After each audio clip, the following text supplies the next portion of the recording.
안녕하세요. 투르크메니스탄에서 온 에밀리라고 합니다. 반갑습니다. 덜걸적은 좀 강한 것 같아요. 약간 강하고 그 음식 먹는 것도 너무 그 동물 같은 그런 이미지도 있고 그 말 많이 타고 또한 그 여자들도 강하고 여자들도 전쟁하고 그런 이미지예요. 생각해보면 약간 바닥에 앉아서 먹는 거? 그 계속 이동을 했었으니까 덩굴은. 그래서 그때 뭔가 테이블이라든지 그런 걸 가져갈 수가 없어서 그냥 바닥에서 먹었어요. 또한 그 불이 있을 때 좀 따뜻하게 먹으려면 불 옆에 앉아야 돼서 거기 이제 중간에 불 붙이면 옆에 이렇게 앉아서 먹는 그 문화도 있고 만두를 먹는 그런 문화도 있어요. 저도 신기한 게 한국으로 처음 왔을 때 만두를 먹더라고요. 우리도 만두가 있어요. 제 친구 아버지가 투르크메니스탄 장군 출신인데 투르크메니스탄이랑 한국은 그 똑같은 나라 민족이라고 생각을 해서 처음으로 한국으로 왔을 때 너무 신기한 게 그 당에 손을 들고 눈물을 흘린 거예요. 그래서 그 스토리에 대해서 지금 얘기하도록 하겠습니다. 안녕하세요. 저는 투르크메니스탄의 아슈하바트에 살고 있는 아일린이라고 해요. 저는 제가 어렸을 때부터 지금까지도 1순위로 존경하는 아버지와 함께 살아가고 있어요. 저희 아버지는 투르크메니스탄의 유명한 장군 출신이세요. 어렸을 때 어머니가 돌아가시고 나서부터 저는 아버지와 쭉 함께 살아오면서 저도 모르게 아버지와 같은 멋진 군인이 되고 싶다는 꿈을 꾸게 되었어요. 아버지는 자랑스러워 하시면서도 많이 걱정을 하시기도 했지만 저는 굳건하게 꿈을 이뤄나가기 위해 노력했죠. 그리고 마침내 군인이 되고 장교가 되었을 때 아버지의 얼굴을 잊을 수가 없어요. 엄청 북받쳐오르시는 듯한 눈빛이셨거든요. 아직도 그때의 아버지의 얼굴이 눈에 선해요. 아버지는 어렸을 때부터 항상 군인 시절 이야기를 들려주시는 걸 좋아하셨어요. 심지어는 저희 할아버지도 군인 출신이셨거든요. 저희 집안이 3대째 군인인 집안이라고 할 수가 있겠네요. 아버지는 명예를 굉장히 중요해하셨어요. 그러기 위해서는 과거의 역사들을 잊어서는 안 된다고 하셨죠. 그러면서 이야기를 해주시면서 거슬러 올라가다 보면 항상 한국이라는 나라를 언급하시고는 했어요. 한국과 저희는 역사적으로 한 민족이며 같은 뿌리라고 항상 이야기를 하셨죠. 너무나도 과거의 역사 이야기를 듣는 것 같아 솔직히 좀 지루했어요. 그 말 타면서 활 쏘던 그 시절의 이야기들이었거든요. 항상 아버지는 한국의 고구려와 돌궐의 동맹관계는 중요한 일로서 비문에 적혀 있었단다. 돌궐의 오르온 비문에서는 고구려와의 형제 동맹에 대해 고구려를 백클리라고 불렀다고 해. 우리가 형제라는 증거지. 가끔은 너무 재미없는 이런 이야기를 자주 하시니까 짜증이 날 때도 좀 있었어요. 하지만 아버지는 저 이야기를 하실 때 항상 반짝이는 눈으로 이야기하셨어요. 그래서 최대한 듣는 척을 하곤 했죠. 그리고 한 귀로 흘려도 이제는 너무 많이 들어서 그냥 외웠을 정도예요. 하지만 지금의 아버지는 많이 달라지셨어요. 오늘 제가 아버지 방에 들어섰을 때 커튼 사이로 부드럽게 스며드는 햇살이 아버지의 연로하신 얼굴을 따스하게 비추고 있었죠. 아버지는 저를 보시곤 지그시 미소를 지어주셨어요. 지난 몇 년간 아버지의 건강이 많이 안 좋아졌다는 것을 알고 있었지만 다행히 아버지의 정신은 여전히 예전처럼 강인하셨어요. 우리 딸, 아버지가 속삭이듯 말씀하셨어요. 이리 와서 아빠 곁에 앉아주겠니? 저는 아버지 침대 곁으로 다가가 아버지가 편안하게 기댈 수 있도록 등 뒤에 베개를 조심스럽게 정리하며 옆에 앉았어요. 투르크멘 군인으로서 저는 수많은 어려움과 역경에 맞서왔지만 한때 강력한 장군이셨던 아버지가 예전의 모습을 잃어가며 힘겨워하는 모습을 보는 건 저에게 그 어떤 상황이나 역경보다도 힘든 일이었어요. 무슨 일이세요, 아버지? 제가 아버지의 손을 잡으며 여쭤봤어요. 필요한 거 있으세요? 아버지는 힘없이 미소 지으셨어요. 딸아, 몰랐겠지만 아빠가 항상 살아생전 꼭 해보고 싶었던 게 있었단다. 저는 아버지의 목소리에서 느껴지는 진지함에 저는 궁금증을 느끼며 아버지께 더 다가갔어요. 뭐예요, 아버지? 제가 다 들어드릴게요. 한국에 가보고 싶구나. 아버지가 그리움에 젖은 목소리로 말씀하셨어요. 더 늦기 전에 우리와의 형제 동맹을 맺은 땅, 우리의 뿌리를 가진 땅을 한번 가보고 싶어. 아버지의 말씀을 듣고 제 목이 메어왔어요. 한국. 저에게는 항상 너무나 멀고 낯선 나라였죠. 아버지의 이야기를 많이 들어 단어는 익숙하지만 실제로 검색하거나 찾아본 적도 없는 나라이기는 해요. 그래서 직접 방문한다는 것은 바로 결정하기에 쉽지는 않은 결정이었죠. 저는 아버지의 말을 듣고 고민했어요. 정말 한국을 가야 하나? 정말로 가도 되는 걸까? 여러 생각들이 머릿속에 떠올랐죠. 그리고 걱정인 부분들이 좀 있었어요. 아무래도 아버지는 건강이 좋지 않으시다 보니 한국에서 잘 돌아다닐 수 있을까 하는 생각이 들었죠. 지금 사는 곳은 오랫동안 살아온 곳이기에 조금은 편하지만 그곳은 저희 나라와는 완전히 다를 것 같고 처음 가다 보니 불편할 가능성이 크잖아요. 그리고 만약에 방문했는데 아버지의 건강이 지금보다 더 안 좋아진다면요? 한국에서 아버지가 치료를 받아야 하는 상황이 생긴다면요? 그런 상황이 오게 된다면 아버지가 치료를 잘 받으실 수 있을까요? 사실 한국은 제 머릿속에서는 아직 전쟁 중인 나라이고 아직 발전이 덜 된 나라라는 생각이 박혀 있었거든요. 또 치안은요? 치안은 어떻게 하죠?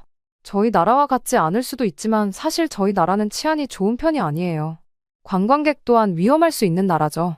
군인인 저는 그나마 저를 지킬 수 있었지만 한국에서는 다르죠. 아직 덜 발전된 나라일 텐데 아무리 저와 아버지가 군인 출신이라고 해도 저는 그냥 관광객인 여자이고 아버지는 나이가 있으신 몸이 좋지 않은 할아버지일 뿐일 테니까요. 이런 저희가 범죄의 표적이 되기 쉬울 거라는 생각을 안 할 수는 없었어요. 무방비 상태에서 표적이 된다면 속수무책으로 당할 가능성이 컸죠. 이러한 걱정들 때문에 고민을 하니 한국으로 가는 건 좀 위험 부담이 클 것 같다는 생각이 들었어요. 조금 더 생각해보자고 말씀을 드리기 위해 저는 아버지를 쳐다보았죠. 하지만 아버지의 간절한 눈빛을 보니 입이 쉽게 떨어지지가 않았어요. 아버지의 눈빛에서 이건 그냥 단순한 변덕이 아니라는 걸 알 수 있었죠. 아버지가 이 세상을 떠나시기 전에 꼭 이루고 싶어 하시는 간절한 소망이엇이라고 말씀하고 계시는 것 같았어요. 그 눈빛을 보니 저도 모르게 입이 움직였어요. 아버지, 제 목소리가 약간 떨렸어요. 한국 여행 제가 꼭 이뤄드릴게요. 약속드려요. 제 말에 아버지의 얼굴에 오랜만에 환한 미소가 번졌어요. 아일린, 말만이라도 정말 고맙구나. 이게 아빠한테 얼마나 큰 의미인지 넌 정말 모를 거란다. 너무 고마워. 그렇게 아버지와의 대화를 마친 뒤 그 후 몇 주 동안 저는 우리의 한국행을 계획하느라 정신이 없었어요. 한국의 역사와 문화를 조사하느라 쉴 틈도 없이 보냈죠. 그런데 조사를 하면서 제가 알아낸 사실들은 정말 놀라웠어요. 한국은 전쟁의 폐허에서 일어나 세계에서 가장 기술적으로 발전하고 경제적으로 번영한 국가 중 하나가 된 나라였거든요. 여러분은 한국의 인구는 5,100만 명이 넘지만 국토 면적은 약 10만 제곱킬로미터가 좀 넘는다는 사실 알고 계셨나요? 좁은 국토에도 불구하고 한국은 비교적 짧은 시간 동안 정말 놀라운 성과를 이뤄냈더라고요. 심지어 한국 전쟁만 해도 그래요. 1950년대 초 한반도는 수백만 명의 사상자를 낸 끔찍한 전쟁으로 폐허가 되었고 가슴 아픈 이별을 하게 되는 분단국가가 되었지만 전쟁이 끝난 후 한국은 경제 강국으로 발돋움했어요. 오늘날 한국은 세계 12위 경제 대국으로 GDP가 1조 6천억 달러가 넘는다고 해요. 불과 몇 세대 전의 모습을 생각하면 정말 놀라운 성과죠. 저는 자료를 더 찾아보면서 한국의 풍부한 문화유산에 대해서도 알게 됐어요. 서울의 고대 궁궐부터 시끌벅적한 시장과 활기 넘치는 축제에 이르기까지 찾아보면 찾아볼수록 탐험하고 체험할 게 너무나 많더라고요. 특히 한국어의 독특한 문자인 한글과 그 운율이 정말 매력적이었어요. 15세기에 세종대왕이 백성들의 문맹을 퇴치하기 위해 한글을 창제했다는 사실 알고 계셨나요? 기존에 사용되던 한자는 대부분의 사람들이 배우기에는 너무 복잡했거든요. 하지만 그중 저를 가장 감동시킨 건 한국 사람들의 유대감이었어요. 제가 찾아본 모든 자료에서는 어른에 대한 깊은 공경심, 강한 가족애, 그리고 손님을 위해서라면 무엇이든 하려는 자세에 대해 말하고 있더라고요. 우리 투르크멘 문화에서도 가족과 공동체가 삶의 중심이 되잖아요. 그래서 알면 알수록 한국 문화가 왠지 낯설지 않게 느껴졌어요. 시간이 흐르면서 저는 우리의 여행을 위해 필요한 모든 준비를 끝마칠 수 있었어요. 비자를 받고 숙소를 예약하고 아버지를 위한 의료 지원도 최대한 확보했죠. 정말 벅찬 과정이었지만 저는 계속해서 아버지의 눈빛을 떠올리며 어떻게든 해내겠다는 다짐을 했었거든요. 저는 한다면 하는 성격이기도 하고요. 마침내 몇 달에 걸친 준비 끝에 우리의 출발 날짜가 다가왔어요. 온통 하얀 건물로 도배되어 있는 아슈아바트를 떠나면서 제가 아버지를 차에 모시고 출발했을 때 아버지의 얼굴에 기대감과 설렘이 가득 배어있는 게 보였죠. 쇠약해진 건강에도 불구하고 아버지는 마치 새 삶을 얻은 것처럼 보이셨어요. 저희는 정말 긴 여정 끝에 서울에 도착했어요. 여러 번 비행기를 갈아타고 낯선 도시들을 거쳐야 했죠. 하지만 그 모든 과정 동안 아버지는 흔들림 없이 앞만 보고 계셨어요. 마침내 비행기가 인천국제공항에 도착해 아버지와 함께 걸어 나오면서 저는 크게 심호흡을 했어요. 아버지께서 설레하시는 표정을 보니 뿌듯하고 행복하기도 했지만 한편으로는 많은 변수들이 있을 것이라는 생각에 긴장이 되었거든요. 하지만 최대한 아버지에게 그런 모습을 보이지 않기 위해 함께 웃으면서 공항 안으로 향했어요. 그런데 이게 무슨 일인가요? 공항 안에 들어서자마자 저는 깜짝 놀라고 말았어요. 공항은 너무나도 컸거든요. 무슨 놀이동산 같다는 생각까지 들더라고요. 바닥은 너무나도 깨끗해서 먼지 하나 보이지 않는 수준이었어요. 바이러스나 벌레 같은 건 들어오지도 못할 것 같더라고요. 그리고 편의시설들도 최고였어요. 많은 콘센트와 편한 의자들이 즐비해 있었고 맛있는 냄새를 풍기는 깔끔한 인테리어들의 상점들이 입점해 있었죠. 또 면세점은 거의 백화점 마냥 크게 있더라고요. 이런 모습들을 보면서 감탄하며 입국 수속을 밟았어요. 직원분들도 엄청 친절하시더라고요. 계속해서 눈과 고개를 돌리면서 사람들을 탐색하고 도움이 필요한 사람이 있어 보이면 누구보다 빨리 달려가더군요. 그런 모습에 저는 감탄을 할 수밖에 없었어요. 시스템 또한 너무나도 효율적이고 빨랐으며 금방 짐까지 찾고 나올 수 있었어요. 이런 모습을 보면서 어쩌면 제가 했던 걱정들이 다 쓸모없는 것일 수도 있겠다는 생각이 들었어요. 이곳의 사람들은 모두 자유로워 보였고 행복해 보이기도 했으니까요. 그런데 게이트를 나서기 전 아버지가 잠시 앉았다 가자고 하시더군요. 그래서 저희는 가까운 의자에 잠시 앉게 되었어요. 아버지는 앉아서 믿을 수 없다는 듯이 공항 안을 조용히 둘러보시더니 갑자기 무릎을 꿇고 바닥을 만지시더라고요. 제가 깜짝 놀라 아버지를 일으켜 세우려고 하자 아버지는 말씀하셨어요. 드디어 왔구나. 저는 깜짝 놀랐어요. 아버지께서 제가 한 번도 보지 못한 눈물을 흘리고 계셨거든요. 드디어 우리와 같은 민족이었던 나라에 왔어? 항상 꿈만 꿔오던 한국의 말이다. 너무 믿을 수가 없구나. 아버지는 북받쳐 오르는 듯이 눈물을 흘리시며 믿을 수 없다는 듯 공항 바닥에 손을 대고 계셨어요. 저는 지금은 아버지를 잠시 내버려두는 것이 맞다고 생각했어요. 몇몇 사람들이 쳐다보며 가기는 했지만 그건 아무 상관이 없었죠. 지금은 아버지께서 충분한 시간을 가지시는 게 가장 중요했으니까요. 사실은 왜 이렇게까지 한국에 오고 싶으셨을까 지금도 이해는 안 가지만 아버지의 꿈이었다는 게 가장 중요하다고 생각해요. 마침내 아버지께서 일어나시고 진정이 좀 되었을 때 저희는 공항 밖으로 나섰어요. 아버지의 몸이 좋지 않으시다 보니 택시를 잡게 되었죠. 택시를 잡고 짐을 싣고 저희는 예약한 숙소로 향했어요. 숙소로 향하는 동안 저는 제 눈을 믿을 수가 없었어요. 택시 안에서 본 서울은 현대적인 높은 빌딩들과 거리를 가득 메운 활기로 가득했거든요. 하지만 화려함 속에서도 고즈넉한 공원, 고대 사찰, 시간이 멈춘 듯한 골목길 같은 평화로운 공간도 보이더라고요. 저희 투르크메니스탄의 수도와는 너무나도 대조되는 풍경이었어요. 아시는 분들이 계실지 모르겠지만 저희 나라는 독재국가예요. 저희 대통령은 하얀색이 운이 있다고 믿고 있고 결국 저희 수도를 하얀 도시로 만들어버렸죠. 장기 집권을 하게 되면서 하얀 대리석으로 모든 건물을 짓게 했으며 자동차도 하얀색 차만 타고 다닐 수 있어요. 하지만 이곳 서울은 달랐어요. 건물 색도 다 달라보는 눈도 즐거웠으며 차의 색도 다 달랐죠. 자신의 개성을 살린 차들도 몇몇 보이더라고요. 이런 풍경은 신기해서 저는 눈을 동그랗게 뜨고 창문 밖을 계속해서 구경했어요. 옆을 보니 아버지도 저와 똑같이 밖을 보고 계시더라고요. 우리가 호텔로 향하는 동안 저는 경이로움과 경외감에 사로잡혔어요. 저희가 아버지가 오랫동안 그리워하신 나라의 땅을 진짜로 밟고 있다는 게 믿기지 않기도 했고 제 예상과는 너무 다른 서울의 모습에 매우 놀라기도 했고요. 그 후 며칠 동안 저와 아버지는 한국의 볼거리와 소리, 맛에 푹 빠져들었어요. 웅장한 경복궁을 방문해 화려한 건축 양식과 깊은 역사를 감상하고 명동거리를 활보하며 길거리 음식을 맛보고 장난을 치며 가벼운 쇼핑을 즐기기도 했죠. 가장 인상 깊었던 건 사람들과 교감했던 순간들이에요. 현지인들의 따뜻한 미소, 상인들의 친절한 도움, 그리고 우리의 이야기에 보여준 진심 어린 관심까지 우리를 가로막는 거리와 문화적 차이에도 불구하고 우리에게 얼마나 많은 공통점이 있는지 깨달았죠.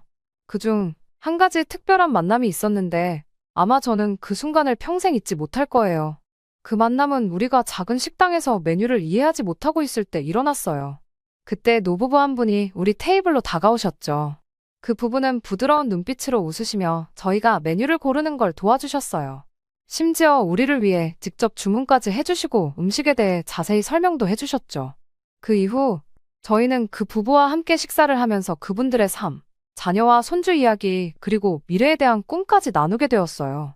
완벽한 의사소통은 아니었지만 어느 정도의 말을 다 이해할 수는 있었죠.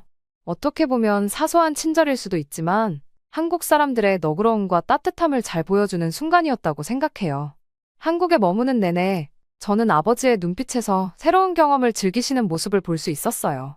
서울의 현대적인 풍경에 감탄하시면서도 고대 사찰과 조용한 정원에서 잠시 사색에 잠기기도 하셨죠. 평생을 나라에 헌신하신 분에게 이 여행은 정말 특별한 선물이자 오랫동안 알고 싶어 하셨던 자신에 대해 더 알아가는 기회였던 것 같아요. 그리고 또 한 번 놀라운 풍경을 목격한 적이 있었어요. 저희는 청와대를 관람을 하게 되었어요. 지금은 거처를 옮겼지만 그래도 멀지 않은 과거에는 대통령이 지내던 곳이었죠. 저는 혹시 몰라 핸드폰과 사진기는 모두 가방에 넣고 들어갔어요.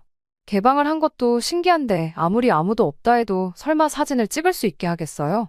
그런데 이게 무슨 일일까요? 들어가니 모든 관광객들이 너나 할 것 없이 사진을 찍기 위해서 포즈를 취하고 있지 않겠어요? 저희 투르크메니스탄에는 관공서 사진 촬영이 금지되어 있어요. 심지어는 그렇지 않은 곳에서도 가끔 제지를 당할 때가 있는데 아무리 지금 대통령실이 아니더라도 과거 대통령이 머물던 곳을 완벽하게 개방하고 사진과 영상 촬영까지 한다니요. 아버지와 저는 눈이 땡그레 진 채로 사람들을 쳐다보았어요. 아버지, 저희도 여기서 사진 한 장 찍어요. 제가 용기를 내어 미소를 지으며 말했죠. 정말 찍어도 될까? 아버지께서 걱정하시면서 말씀하셨어요. 그럼요, 다들 찍고 있잖아요. 예쁘게 한 장 찍어요. 제가 아버지를 1층에 마련되어 있는 포토존으로 안내하며 말했어요. 그런데 아버지 사진을 예쁘게 찍어드린 뒤 만족해하며 이동하려고 할 때였어요. 누군가 저에게 말을 걸었죠. 저희가 한 장 찍어드릴까요? 뒤에서 한 관광객 커플이 저희에게 물었어요. 저는 놀랐죠. 저희 말씀이세요? 제가 물었어요. 네, 가족 같으신데 같이 찍으면 좋잖아요. 괜찮으시다면 저희가 한 장 찍어드릴게요. 순간 저는 조금 의심했어요. 내 카메라를 훔쳐가려는 건가? 무슨 꿍꿍이가 있는 건가? 하지만 순간 한국에서 아버지와 둘이 찍은 사진이 한 장도 없다는 것이 후회가 될지도 모른다는 생각이 들었어요. 네, 그럼 부탁드릴게요. 감사합니다. 저는 그 커플을 믿기로 하고 사진기를 넘긴 뒤 아버지의 옆으로 갔죠. 왠지 모르게 눈물이 날 것 같았어요. 또 다시 이런 날이 올 수 있을까 하는 생각이 들더라고요. 아버지의 옆으로 가자 아버지는 미소를 지어주시면서 제 어깨를 감싸 안아주셨어요. 저희는 환하게 웃으며 사진을 찍었죠. 커플은 사진을 몇 번 찍더니 다 찍었어요. 라고 하더군요. 저는 냉큼 달려가 카메라를 받고 말했어요. 감사합니다. 덕분에 한국에서 처음으로 아버지와 같이 사진을 찍어봐요. 저는 진심으로 감사함을 표했어요. 어머, 그럼 너무 아쉽죠? 다른 곳에서도 다른 사람들에게 많이 찍어달라고 하세요. 두 분 정말 너무 예쁘세요. 그분은 환하게 웃으시며 말했어요. 저는 너무나도 감동했어요.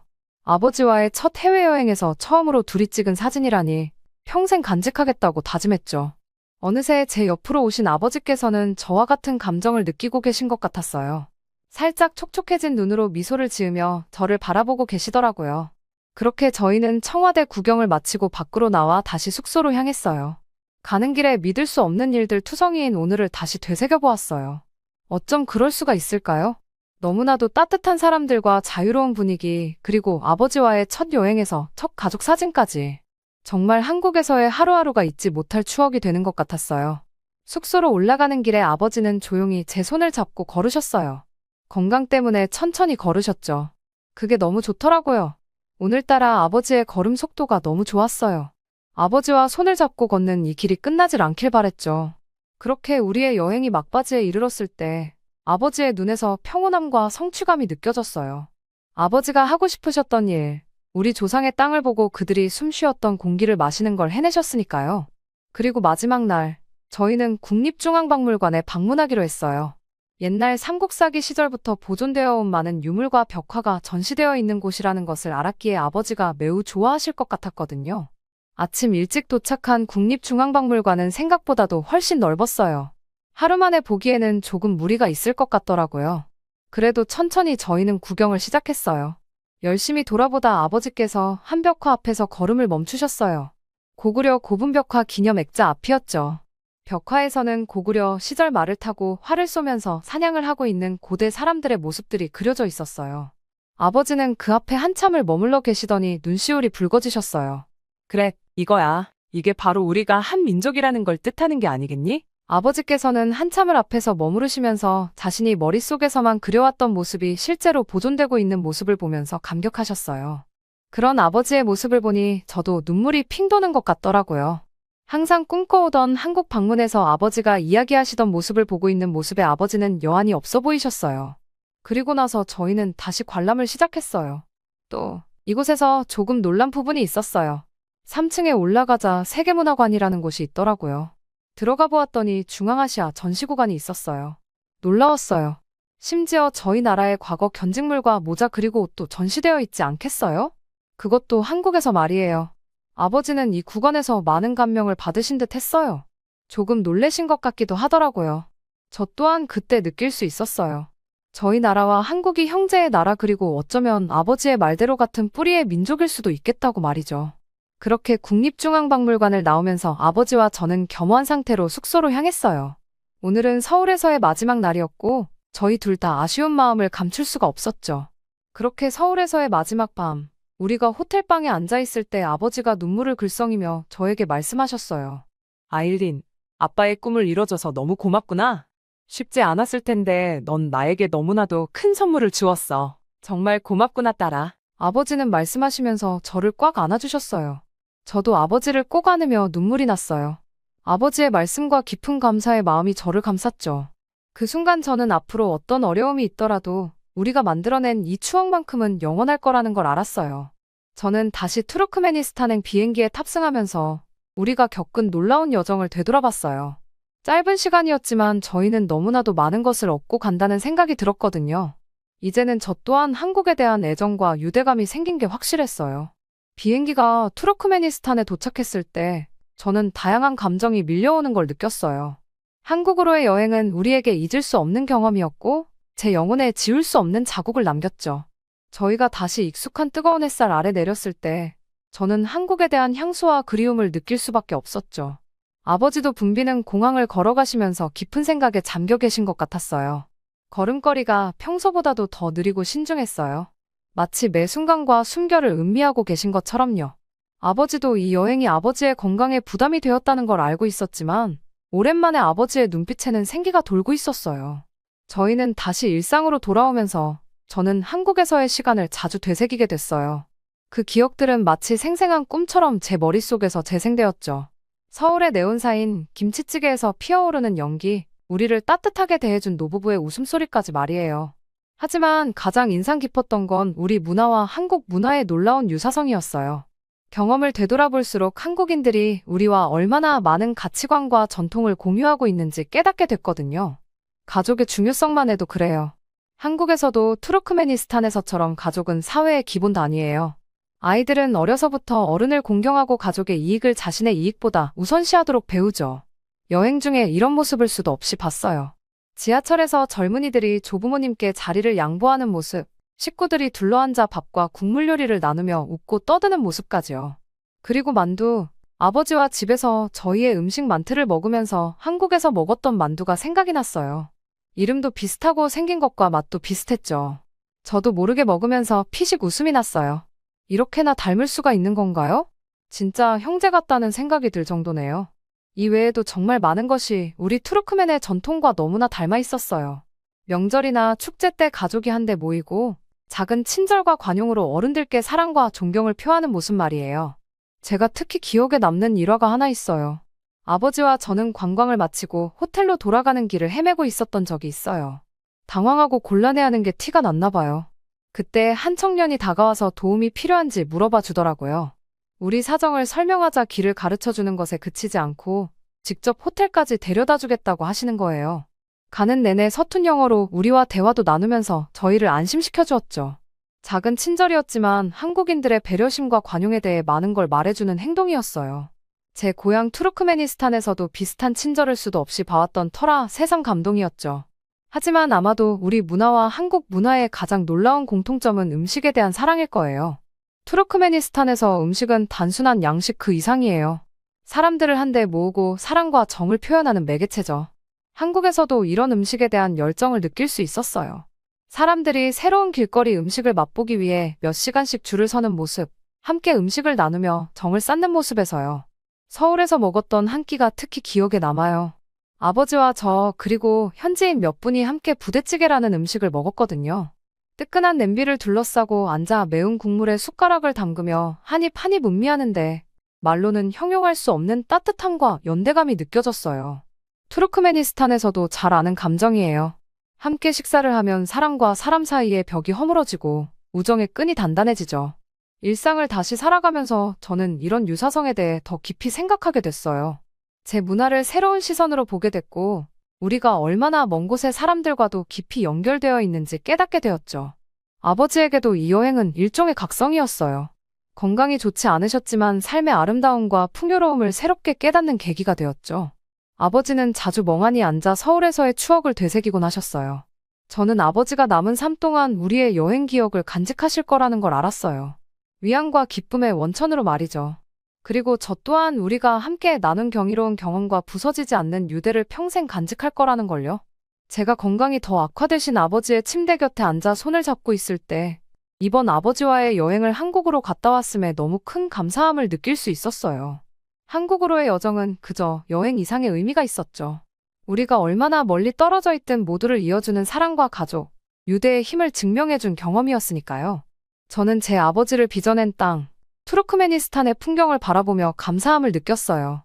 한국에서의 추억이 우리에게 언제나 빛이 되어줄 거라는 걸 알았고, 앞으로 어떤 도전이 기다리고 있든 그 교훈을 잊지 않으리라 다짐했죠. 가족의 사랑, 배려의 힘, 인간 정신의 저력, 이 단순하면서도 위대한 진리들이 우리를 한데 모아줄 거예요. 두려움과 오해로 가득한 세상 한가운데서도 말이죠. 그래서 저는 매일 세상에 나아갈 때마다 한국에서 배운 정신을 가슴에 품기로 했어요. 사랑과 연민, 놀라운 인간성의 빛은 우리 앞길을 밝혀줄 등불이 될 테니까요. 세월이 흘러 몇 주가 몇 달이 되었고, 저는 아버지의 건강이 나빠지는 모습을 지켜봐야 했어요. 서서히, 점진적으로 아버지 안에 빛이 사그라지는 듯 했죠. 하지만 아버지의 몸은 약해져 가셨지만 정신만큼은 한국 여행의 추억에 힘입어 굳건하셨어요. 아버지는 자주 멍하니 앉아 계셨지만 입가에는 옅은 미소가 어려 있었죠. 서울의 풍경과 소리를 떠올리시며 우리가 만난 사람들과 맛본 음식, 기쁨과 경의로 가득했던 순간들을 회상하고 계셨어요. 아버지의 이야기를 들으며 저도 기억의 힘에 감탄할 수밖에 없었어요. 한 경험이 어떻게 한 사람의 삶을 형성하고 영혼에 지울 수 없는 흔적을 남기는지 깨달았죠.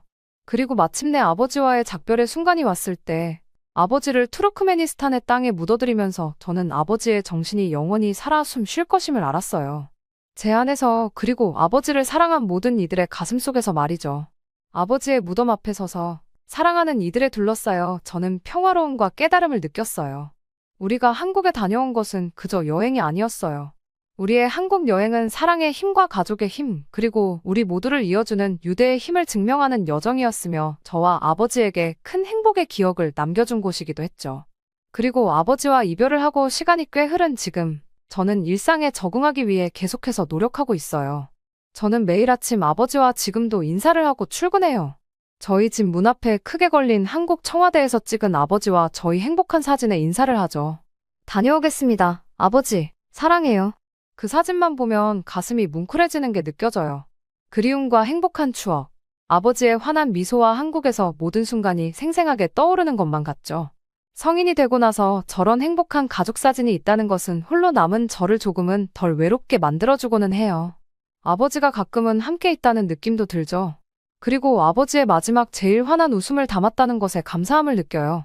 한국 여행을 가지 않았다면 힘들었을 거예요. 아버지는 정말로 그곳에서 행복해 하셨으니까요. 그리고 사진을 자세히 보면 아버지는 저를 쳐다보고 계세요. 아버지는 저를 쳐다보며 웃고 있죠. 언젠가 저도 아버지 곁으로 가게 된다면 저렇게 다시 쳐다보며 환하게 웃고 싶어요. 그리고 그 전에 저도 한국을 한 번 더 방문해 아버지와 함께 방문했던 곳들을 다시 가고 싶어요. 저에게는 너무나도 큰 의미가 있던 곳이니까요. 사실 홀로 남은 지금 가끔은 벅차고 두려울 때도 있겠지만 우리 곁에는 서로가 있다고 믿어요. 뒤돌아보면 언제나 아버지가, 한국이, 그리고 사랑하는 사람들이 저를 응원하고 있을 테니까요. 그러니 오늘도 저는 웃으며 아버지께 인사를 드리고 힘차게 출근합니다. 내일의 꿈을 향해, 우리가 그려갈 밝은 미래를 향해 힘차게 발걸음을 내디디며 말이에요. 아버지, 사랑합니다. 그리고 한국, 진심으로 언제나 고마워요. 꼭 다시 방문하겠습니다. 지하철 도착 안내음과 출발음이 동시에 겹쳐질 정도로 바쁜 시간대 인파로 북적북적한 광화문역 내부의 영국인 여성들이 현금이 수북하게 들어있는 지갑 앞에서 주변을 살핍니다. 한 여성이 지갑 쪽으로 슬쩍 손을 가져가는 찰나. 그거 덫이야! 당장 손 떼! 한 여성이 무언가 눈치챈 듯 소리 질렀지만 이미 늦어버린 것 같습니다. 계단 위쪽에서는 이미 한국인 남성이 그녀들을 향해 엄청난 속도로 달려오고 있습니다. 방금 지갑에 손을 대려던 여성은 아니라며 손을 휘저었다고 합니다. 한국에 처음 와서 졸지에 철창에 갇히는 신세로 전락하게 될 그녀는 도대체 왜 자신 것도 아닌 지갑에 함부로 손을 대는 무모한 행동을 한 것일까요? 이 남자는 정말 그녀에게 덫을 놓은 걸까요? 안녕하세요. 저는 영국 런던의 센트럴 세인트 중심부에 본사가 있는 세계적인 광고회사 소속 엘라라고 합니다. 지금 WPP라는 직장으로 옮긴 지는 얼마 안 됐고 그전에는 디지털어시티의 유럽지사에서 오래 근무를 했다가 얼마 전에 이직을 하게 되었습니다. 이 자리에 오기까지 상당히 많은 희생들이 동반돼야 했습니다. 친구와의 관계, 가족과의 시간들, 사랑하던 연인과의 결혼할 타이밍 등 많은 것들을 놓치면서도 그토록 갖고 싶어 했던 건 저에게 있어서 제 커리어였던 거죠. 그렇게 악착같이 버텨 저는 드디어 그토록 바라던 회사의 책임자 직책으로 이직을 할 수 있게 된 거였습니다. 더 바랄 게 없던 날이라 할 수 있었습니다. 지금 WPP라는 회사는 광고계에서는 모르는 사람이 없을 정도로 넘버원이라 부를 수 있는 회사예요. 애플, 코카콜라, 펩시, 맥도날드 등은 물론 나이키의 전설적인 광고 저스트 두 잇이라는 신드롬의 시초를 만들어낸 회사이기도 합니다. 그 시작을 만든 회사라고 하니 좀 와 닿으시나요? 나이키 하면 떠오르는 카피를 만들어낸 회사인 거죠. 저는 늘 세계적인 글로벌 브랜드를 마케팅하는 제 모습을 상상하곤 했습니다. 지금 맡은 저희 직책은 브랜드의 커뮤니케이션을 담당하는 디지털 마케터인데요. 이 말이 좀 거창하고 어렵게 느껴지시죠? 사실 저희 부모님도 정확히 제가 어떤 일을 하는지 잘 모르세요. 어떻게 보면 당연한 것 같아요. 저조차도 제가 무슨 일을 하는지 타인에게 설명할 땐 간단히 설명하기 매번 어렵거든요. 마케터는 워낙 방대한 일을 넘나들어서 해야 하고 다양한 분야를 참여하기 때문에 정확히 어떤 일을 하고 있다고 표현하기 쉽지 않으니까요. 그냥 가장 쉽게 표현해보자면 그냥 더 많은 사람들이 쉽게 기억에 남을 수 있는 것들을 만들고 홍보하는 일을 하는 사람 정도로 표현할 수 있을 것 같아요. 예전 같았다면 맡은 프로젝트마다 주요 타겟층이 달랐겠지만 이젠 전 세계에서 누구나 인터넷을 사용해 뭐든지 제약 없이 이용할 수 있는 세상이기 때문에 SNS를 기반으로 한 마케팅에 모든 중점을 두고 있습니다. 그건 우리 회사만 아니라 전 세계의 미디어 방향이 그렇죠. 홍보해야 하는 매체에 따라 홍보 방식도 조금씩 달라지는데요. 몇 개 예시를 들어보자면 인스타그램은 최대한 더 친근하게, 유튜브는 좀 더 유익한 정보를 넣어서, 틱톡이나 쇼츠 같은 것은 짧게 압축해서 재미있고 강렬하게 만들어 소비자에게 호감도를 얻어내야 합니다. 호기심이나 관심도가 호감도로까지 이어질 수 있다면 그것은 마케팅으로 가장 베스트의 효과를 낸 거라 할 수 있습니다. 관심이 호감도로 이어지게 하는 게 어떤 과제에서도 가장 어려운 지점입니다. 사람은 모두가 다 다른 기준과 취향을 가지고 있기 때문이죠. 하물며 가족 내에서도 좋아하는 취향이 다르니까요. 이전부터 저는 쭉 국내 기업을 대상으로 업무를 진행했지만 이번 이직을 하고 나서는 제 분야를 넓혀 해외 프로젝트들에도 참여할 수 있게 되었습니다. 글로벌 마케터로 도약할 수 있는 발판이었죠. 실력 있는 마케터가 되기 위해서는 유행에 상당히 민감해야 하는 게 가장 중요한 필수 사항입니다. 제 나이가 몇이 되더라도 현재 가장 사람들이 좋아하고 열광하는 것에 대한 감을 잃지 않는 것이 가장 중요하다고 할 수 있습니다. 전 세계 트렌드는 실시간으로 변합니다. 대중들의 마음은 종잡기 어려워요. 갑자기 어떤 게 좋았다가 갑자기 어떤 이유로 싫어지기도 하죠. 대중들의 마음은 그 누구도 알 수 없습니다. 부지런한 사람만이 그 미묘한 변화를 잘 살필 수 있습니다. 그걸 잘 알아채는 사람이 능력 있는 인재가 되는 거겠죠. 해외로 마케팅을 하기 위해선 국내에서 하는 것보단 배 이상으로 더 힘든 과정을 거쳐야 합니다. 그 이유는 나라마다 정서나 문화가 워낙 다르기 때문입니다. 특히 서양권 회사가 전혀 다른 문화를 가진 동양권 회사의 메시지를 전달해야 할 경우엔 브랜드가 가지고 있는 메시지를 그들의 정서에 맞춰 일관성 있게 전달해야 하는 목적이 있습니다. 이런 것을 전문 용어로 로컬라이제이션이라고 부르는데요. 어떤 서비스를 런칭하기 위해 그 서비스를 해당 국가에 맞춰 현지화하는 작업을 말합니다. 런칭과 동시에 시장을 개척해 나가는 작업이 진행됩니다. 두 가지를 동시에 진행하는 일은 결코 쉽지 않은 일이에요. 그만큼 쉽지 않은 일이라는 걸 알기 때문에 저는 더 도전해보고 싶은 마음도 강했습니다. 이번에 제가 맡은 프로젝트는 유럽 내에서 전문 배달 서비스의 런칭을 앞두고 있거든요. 막대한 자본이 들어간 사업이었습니다. 그래서 저희 팀은 세계에서 가장 성공적인 사례를 조사해야 했죠.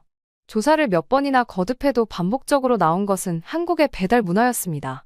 한국에서 온 동료도 있었고, 한국에 다녀왔던 동료, 한국에서 교환학생 경험이 있었던 동료도 있었습니다.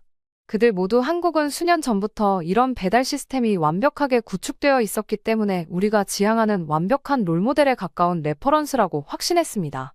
게다가 최근 한국의 영향력을 빅데이터 업체에서 받아보고 정말 경악할 정도로 놀라게 되었습니다. K-팝부터 영화, 드라마, 뷰티, 음식까지 모든 문화가 젊은 세대부터 기성세대를 장악해 가고 있었습니다. 오징어 게임, 기생충, 방탄소년단, 블랙핑크, 나 김밥, 비빔밥, 만두, 김치 같은 것들이 서양권 문화에 빠르게 흡수하고 있습니다. 곧 한국이라는 나라의 힘이 얼마나 대단해질지 상상할 수도 없는 세상이 되었습니다. 아무리 노력하는 사람도 좋아하고 즐기는 자는 이길 수 없다는 말이 있죠. 한국의 문화가 그렇다는 걸 깨달았습니다. 예전에 비틀즈의 노래를 듣기 위해 영어를 배웠던 것처럼 지금 한국의 모든 콘텐츠들이 한국어를 배우게 하는 견인차 역할을 하고 있었습니다. 예전에는 한국어를 배우기 시작하게 되는 계기로 삼성이나 LG, 현대와 같은 세계적인 대기업들에 취업하기 위해서였습니다. 하지만 한류의 세계적인 확산으로 인해 K-팝의 한국어 가사나 한국 드라마의 다양한 뜻을 이해하고 싶어 했고, 원어만이 가진 풍부한 뜻을 알고 싶어 하는 사람들의 니즈가 많아졌습니다. 그래서 요새는 소위 한국어 가사를 로마자로 표기하는 BTS의 팬을 뜻하는 아미와 훈민정음을 합친 아민 플러스 정음이라고 부른다거나 또는 아이돌과 훈민정음을 합쳐 돌민 플러스 정음이라는 특이한 문화가 생겨났습니다. 요즘 세대에만 있는 아주 특별한 문화죠. 예를 들어 남에게 귀엽게 보이는 태도를 뜻하는 애교, 한국인들만 사용하는 만능 표현이라고 알려진 아이고, 무언가 크게 망하거나 흥했을 때 둘 다 사용할 수 있는 단어인 대박은 예능에서도 자주 등장해서 익숙해진 단어라고 했습니다. 또는 한국에만 있는 표현 중에선 게임을 하는 사람들끼리 부르는 고수라던가 먹방, 오빠, 사랑해 같은 말을 들리는 그대로 영어 단어처럼 사용하는 문화가 있습니다. MZ세대에게는 이미 널리 퍼진 문화라 이걸 모르면 대화가 안 될 정도라고 하네요. 어쩐지 제가 아무리 찾아봐도 한국에 대한 글들의 원하는 정보들이 잘 나오질 않았어요. 알고 보니 진짜 젊은 세대들은 이렇게 그들만의 일명 돌민정음을 사용해 한국에 대해 입력하기 때문에 영어로 아무리 필터링해도 뜨지 않았던 거였죠. 이래서 사람은 끊임없이 배워야 하는 것 같습니다. 이젠 전 세계 많은 사람들에게 한국어를 배우고 한국어로 소통하는 것이 이제 하나의 문화이자 놀이처럼 자리매김했습니다. 한국에 대한 관심은 날로 커졌고, 전 세계 사람들이 좋아하는 스타가 입는 것, 먹는 것, 말하는 것, 자란 곳에 대한 모든 것들이 호기심 대상이 되었습니다. 한국이 국가적인 차원에서 각국의 주민들에게 한국어와 한글을 가르치는 기관인 세종학당이라 불리는 곳이 있는데 2007년에 비해 20배 이상 늘게 되면서 수강을 신청하는 전쟁을 겪어야 할 정도의 인기라고 합니다. 한 나라의 언어를 배운다는 것은 그만큼 그 나라 문화의 영향력을 반증하는 지표입니다.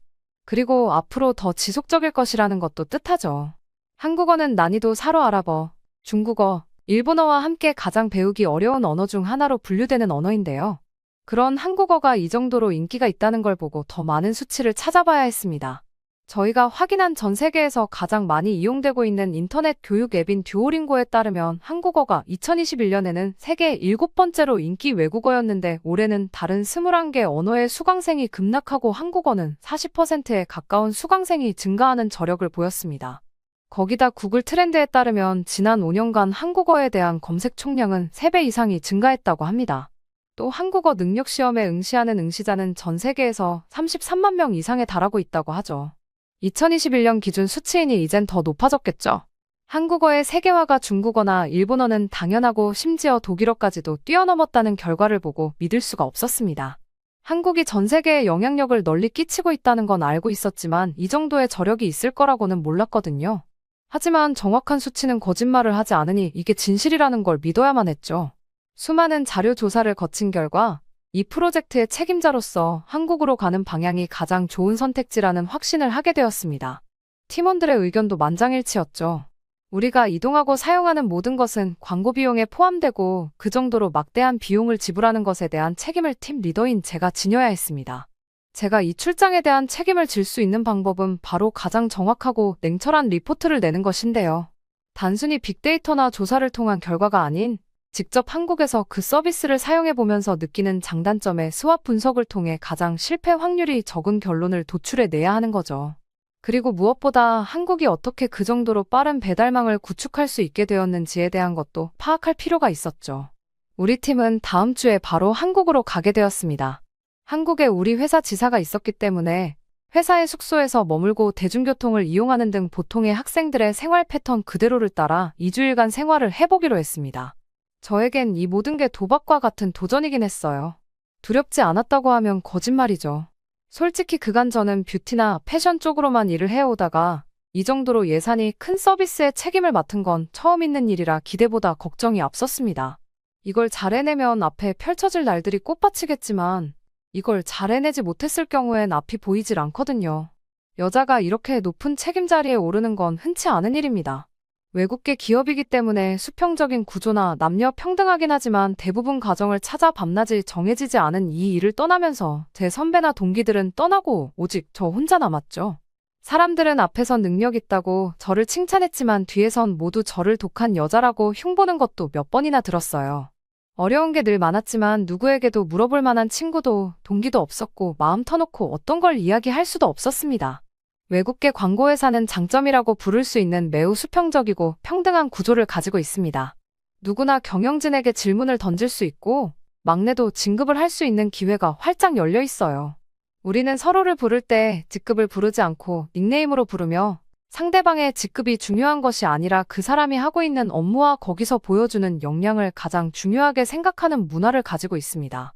좋은 점도 있죠. 육아 등 본인의 사정에 따라 출퇴근 시간을 자유롭게 조정할 수 있다는 것입니다. 성과만 보여준다면 그 사람이 어디에서 뭘 하든 별로 신경 쓰지도 않습니다. 화상회의 시스템 등을 활용하면 되고 성과 중심 사회라고 생각하시면 됩니다. 이런 점이 어떻게 보면 워라밸이 좋다는 환상을 갖게 되는 원인일 수도 있겠습니다. 쉽게 이야기해서 일할 시간과 공간을 선택하는 자유를 주지만 그에 따른 결과나 책임은 개인에게 달렸다고 생각하시면 될 것 같아요. 이런 점이 어떻게 보면 너무도 공평하고 공정하게 들리실지 모르겠지만 버티는 사람 입장으로는 죽을 맛입니다. 매일 살 얼음판 위를 걷는 기분이죠. 개인의 실적이 좋지 않은 경우엔 개선이 되지 않을 거라고 판단해 냉정하게 그 인원에게 더 이상의 기회를 주지 않습니다. 어린 나이에도 승진의 기회는 항상 열려 있습니다. 하지만 승진이 생각보다 정말 쉽지 않습니다. 그리고 신입은 잘 뽑지 않고 경력 위주로 많이 뽑습니다. 그래서 10년 넘게 동일한 직급으로 유지되는 경우도 많습니다. 수평적인 기업 문화는 성과와 실적에 대해 더 혹독하고 냉정한 평가를 요한다는 걸 뜻합니다. 갑자기 사라져버린 제 수많은 직장 선배들을 봤습니다. 그러면서 더 독해질 수밖에 없었어요. 그래서 더 제가 힘든 걸 누구에게나 티낼 수 없는 그런 사람이 되어버리고 만 것 같아요. 우린 팀원이지만 팀이 아니었습니다. 모두 각 개인의 성과를 내는 개인에 가까웠죠. 그곳에서 살아남아야만 했어요. 그래서 저는 이번에 기필코 이 프로젝트를 성공적으로 끝내고 사람들에게 증명해내야겠다 결심을 했어요. 진짜 저의 친구 같은 관계의 동료들은 아니었기 때문에 비록 저의 팀원일지라도 그들과 있는 시간들은 저에게 부담스럽고 불편하게 느껴졌습니다. 한국으로 가는 길은 오랜만에 장거리 비행을 해서 그런지 쉽지가 않았어요. 어릴 때는 이렇게 먼 비행도 자신 있고 신나기만 했는데 아무래도 가벼운 마음의 여행이 아니어서 더 그랬던 것 같습니다. 회사에서 비즈니스 좌석을 끊어준다고 했지만 팀원들은 일반 좌석을 타는데 저 혼자만 타긴 왠지 미안한 마음이 들어 이코노미석을 타기로 한 게 큰 실수였나 봅니다. 그들은 20대 초반이었고 저는 30대이기 때문에 그 체력의 차이가 몸소 느껴졌으니까요. 결국 시간이 흘러 드디어 한국으로 도착을 하게 되었습니다. 어찌나 반갑던지 그 도착했다는 안내 소리가 노래 소리처럼 느껴졌을 정도예요. 일어나 드디어 스트레칭을 쫙쫙 허리를 펴고 목과 어깨를 돌렸습니다. 앞으로 펼쳐질 한국에서의 일정들을 무사히 마칠 수 있게 해달라고 팀원들이 아무도 모르게 살짝 기도도 올렸죠. 뭐 딱히 신앙은 없지만요. 아무나 제 기도를 들어주면 좋겠다는 마음으로요. 그동안 수많은 나라로 여행도 가고 출장도 가봤는데 한국으로의 여행은 처음이었어요. 뭐 휴가를 내는 것도 쉽진 않았으니 어쩌다 휴가가 생겼을 땐 상하이나 일본 교토에서 료칸 여행을 다녀온 게 다였으니까요. 왜냐하면 제가 이전에 다녔던 디지털어시티가 일본을 기반으로 둔 광고 회사로 일본으로 가는 여행권이 자주 나오고 그에 관련된 혜택이 좋았기 때문입니다. 한국의 공항에 대한 이야기는 익히 들어 알고 있었습니다. 그리고 미리 자료를 읽어봤을 때도 한국의 공항은 꼭 시간을 내서라도 경험을 해봐야 할 장소라고 여겨질 정도였기 때문에 한국 공항에 대해 기대를 안 할 수가 없었어요. 저와 팀원들이 처음으로 만나게 된 인천공항의 첫 모습은 마음속으로 기대했던 것보다 그 이상의 그 이상이었다고 표현할 수 있을 것 같습니다. 보통 기대를 가지게 되면 실제로 마주했을 때 절반 이상의 확률로 실망하게 되는 경우가 많습니다. 기대했던 것만큼 실망하게 되니까요. 사연을 쓰면서 곰곰이 생각해보니까 기대했던 것보다 기대 이상이었던 경험은 생각보다 잘 기억이 나질 않네요. 어릴 때 갔던 놀이공원 정도만 그랬던 것 같네요. 저에겐 말이죠. 한국의 인천공항에서 놀란 건 아마 유럽에서 사는 사람이거나 혹은 유럽 여행에 익숙한 사람이라면 제가 왜 이렇게 놀랄 수밖에 없고 환상적이라 표현하는 게 정확한 표현에 가까운지 아실 거예요. 유럽의 모든 건물들과 시설은 역사적인 곳들이 많습니다. 이 말은 좋게 말하면 고전적이며 역사를 간직한 역사의 산물이라 할 수 있겠지만 이용하는 사람들에게는 오래되고 낡은 낙후된 시설에 불과하긴 합니다. 늘 지저분한 대중교통이나 공공시설에 익숙해져야 하는 게 유럽 사람들입니다. 하지만 인천공항을 보자마자 우리가 여태까지 자랑스럽게 생각했던 나라의 유산들이 솔직히 이런 말을 하면 안 되지만 부끄럽기도 했어요. 그 정도로 한국의 공항은 우리나라에 비해 청결도나 쾌적함, 시설면에서 너무도 큰 빈부격차를 느끼게 했거든요. 저희는 미리 약속한 대로 대중교통을 타러 가기로 했습니다. 사전에 알아본 대로 외국 관광객들이 사용할 수 있는 외국인 전용 교통카드인 엠패스라 불리는 카드를 구입했습니다. 그 카드는 인천공항 안내 데스크로 가면 바로 구입할 수 있었어요. 이 카드는 1일 최대 20회까지 대중교통 탑승이 가능하다고 했는데요. 1일권부터 7일권이 있습니다. 이 카드로는 대한민국 국민들과 똑같이 공항철도 일반열차, 서울지선, 간선, 순환버스, 마을버스, 서울심야버스, 수도권 지하철에서 모두 사용이 가능하다고 했죠. 한국인들은 역시 불편함을 편리함으로 개선해주는 사람들이라는 게 느껴졌어요. 이 카드가 요새 관광객들 사이에서 엄청 핫하게 떠오르고 있는데요. 그 이후로는 보통 교통카드를 구매하면 환불이 불가하지만 이 카드는 카드 반납할 때 환불이 되기 때문에 정말 좋습니다. 게다가 필요한 금액만큼 충전을 계속해서 편의점이나 택시까지 사용할 수 있다는 점도 있었죠. 게다가 일반 외국인들이 일회용권을 사용할 땐 버스에서 지하철로, 지하철에서 버스를 이동할 때 환승이라는 혜택을 받을 수 없었는데 그 문제점에서 착안해서 고안하고 해결해낸 겁니다. 우리는 우리의 짐을 미리 알아봤던 짐 보관과 배달을 해주는 서비스를 신청해서 우리 숙소에 원하는 시간에 맞게 도착할 수 있게 했습니다. 유럽이었다면 상상할 수도 없는 시스템이었을 거예요. 아마 이건 사업적 측면으로 봐도 절대로 성공할 수 없는 아이템이라고 생각합니다. 유럽 전역에는 절대로 남에게 자신의 짐을 맡기거나 잠시 들어달라고 하는 일도 없습니다. 특히 이런 큰 터미널이나 대중교통, 관광지에서는 더더욱 그렇습니다. 절대로 아무나 믿어서도 안 되며 한눈을 팔아서도 안 되죠. 하지만 한국을 다녀온 사람들이 하나같이 말하더군요. 한국이라 된다고, 한국이니까 믿으라고 말입니다. 그래서 저희는 그 서비스를 이용해 보기로 했고 그렇게 우리는 두 손 무거운 짐 없이 홀가분하게 지하철을 이용하러 이동할 수 있게 되었어요. 우리는 구매한 교통카드를 받아 들고 공항에서부터 연결된 지하철역으로 이동을 했는데요. 무거운 짐을 들고 이동하는 사람들을 배려한 이동 방법들이 인상적이었습니다.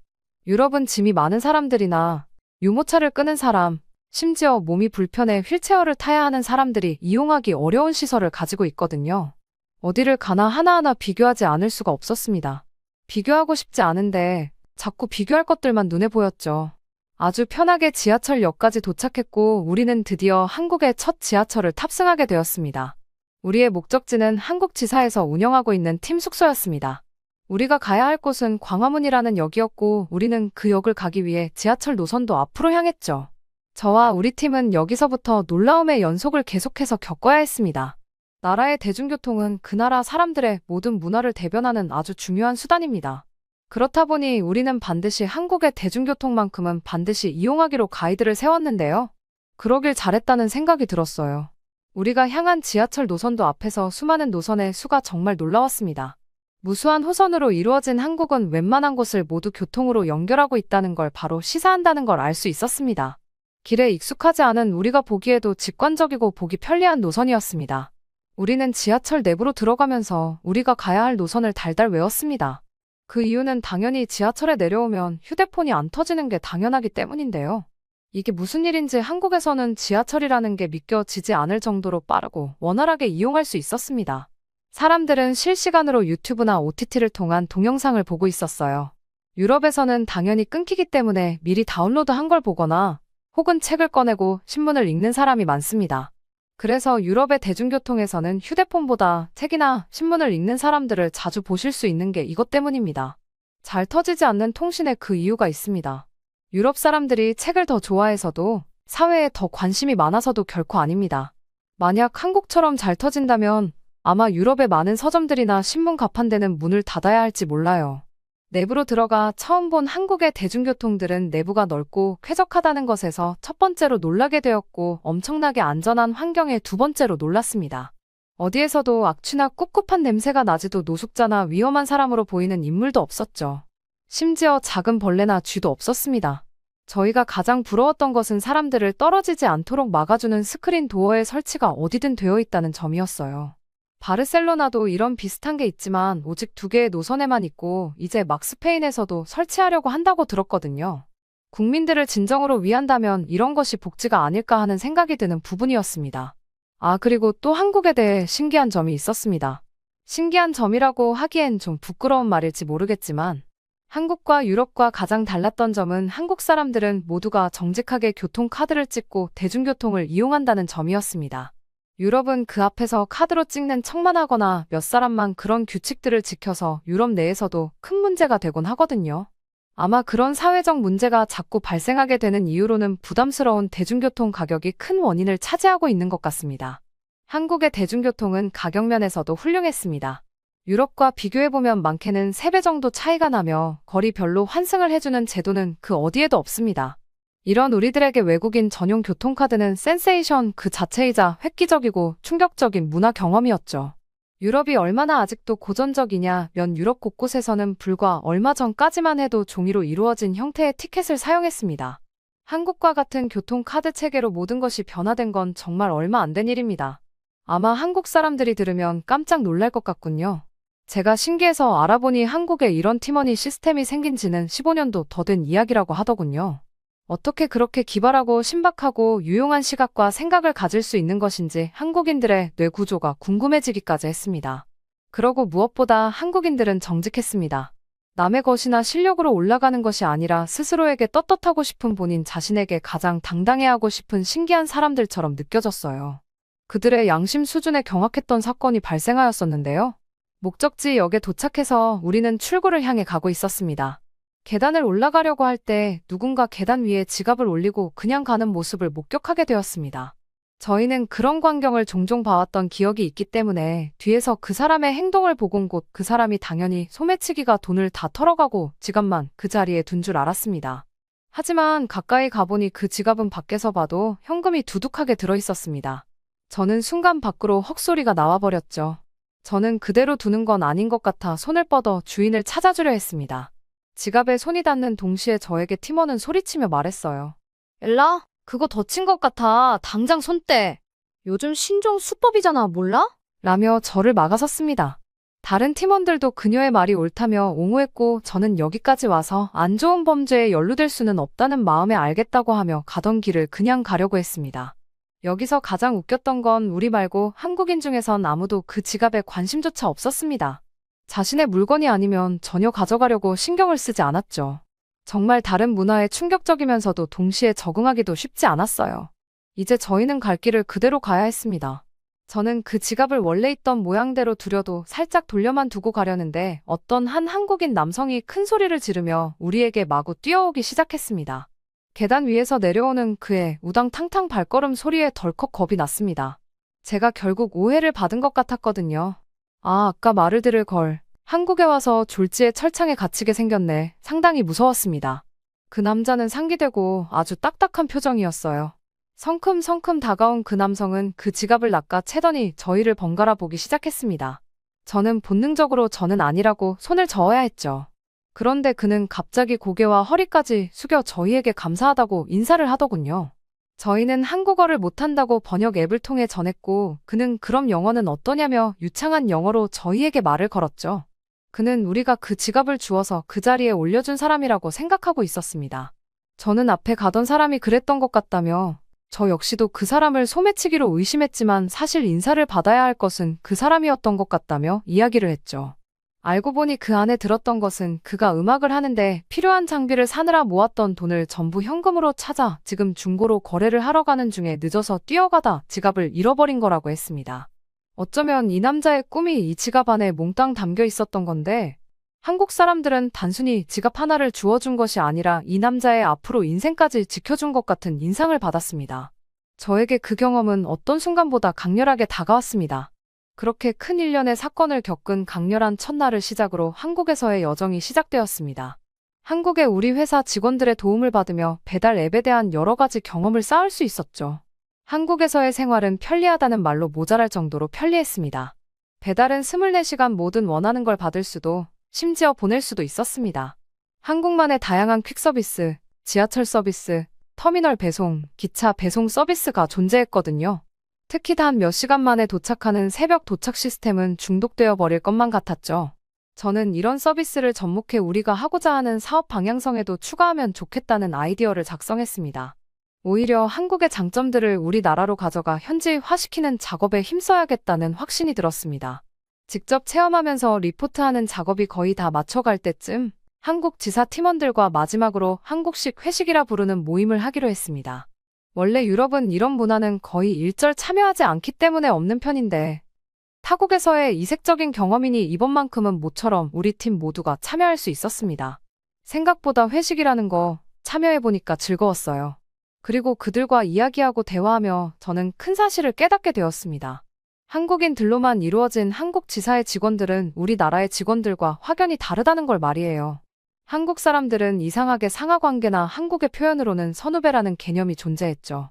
이름을 부르고 있지만 그 안에서도 묘하게 그 차이가 있었어요. 수직적인 그들의 사이에 있으면 수평적인 우리가 훨씬 더 좋아 보여야 하는 게 제가 생각했던 이론상으로는 맞는 이치였거든요.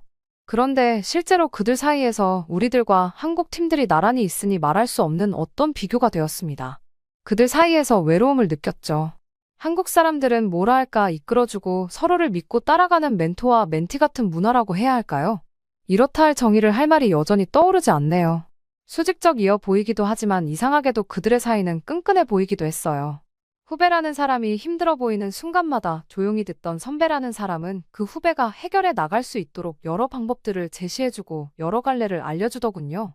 늘 어디로 가야 할지 몰라 길을 잃은 것 같은 채 방황했던 저에게는 단 한 번도 저런 나침반 같은 존재가 없었거든요. 꽤 긴 사회생활을 하면서도 단 한 번도 받아보지 못했던 그들의 모습에 솔직히 적잖은 충격을 받았습니다. 우리 팀원들은 그런 한국인들의 태도를 이해할 수 없다고 했어요. 어차피 모두가 경쟁자인데 왜 저렇게 잘해주는지 가식처럼 느껴진다고 하는 사람도 있었죠. 하지만 저는 알 수 있었어요. 말 속에 그들의 진심은 저처럼 부러워하고 있다는 걸 말입니다. 저도 제 팀원들 나이대는 애써 저렇게 말하곤 했거든요. 한국에서의 시간은 너무도 색다르고 즐거워 시간이 가는 줄도 모르고 출정 일정을 순식간에 보내게 되었습니다. 다시 회사로 돌아와 우리 팀은 리포트를 작성하며 성공적으로 한국이란 나라가 누리고 있는 막강한 서비스와 인프라에 대한 프레젠테이션을 성공적으로 마쳤습니다.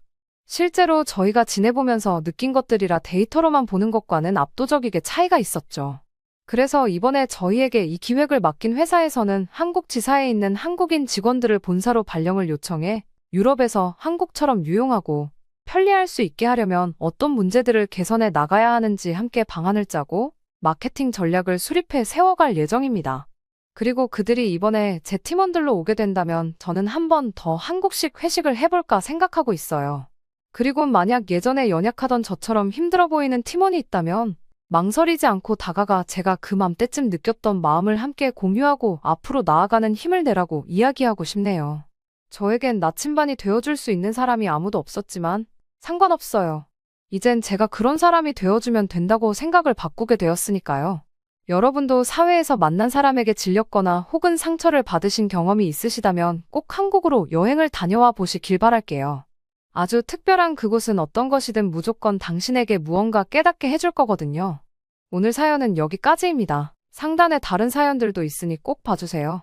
구독과 좋아요도 꼭 해주시고요. 그럼 내일 봐요.